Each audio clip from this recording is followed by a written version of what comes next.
Hey y'all, it's your girl Hania, back from Chosen EA. Now, this right here might, trigger you a little bit, but it's so heavy on my heart. I gotta talk to you about youth and violence.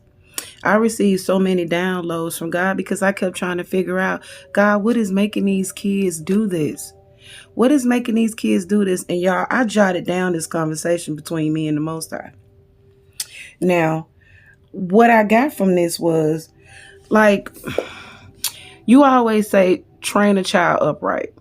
That's the biggest excuse we always use. Oh, they wasn't trained upright. Or they wasn't raised right. Right. What if they were raised right? But they never showed no signs, no inklings of deterioration or no inklings of immaturity or lack of development. What if they was one of the kids that just went along and fit in?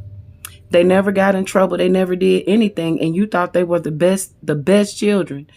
But as they got older, they started committing crimes. How do you combat that? We always want to say it goes back to the parents. But what if the parents did what they were supposed to do? And these kids still chose the wrong path. How do we negate that before it even gets to that level?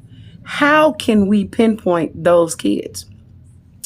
And then God said to me, well, there's also the kids who commit crime out of desperation and immaturity, a combination of the two. You know, they're desperate. Things are not going right. These are kids who family don't have anything and they tend to deal with poverty. And another reason is because the desperation and need to fit in.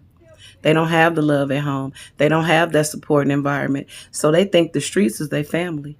And they try to do everything they can to fit in. There are many different reasons why kids commit crimes. We got to get to the core reason. But the problem is there is no way to get to the core reasons.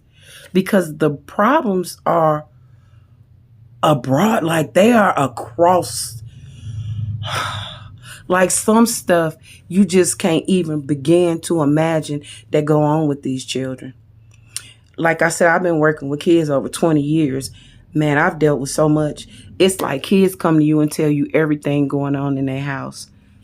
But the problem is, how can you honestly help these children? How can you prevent them from going out and making a foolish decision when the mind starts to form the idea? Because at this point they're immature and they don't believe in consequences. That it's never heard of. So in the next video, I'm going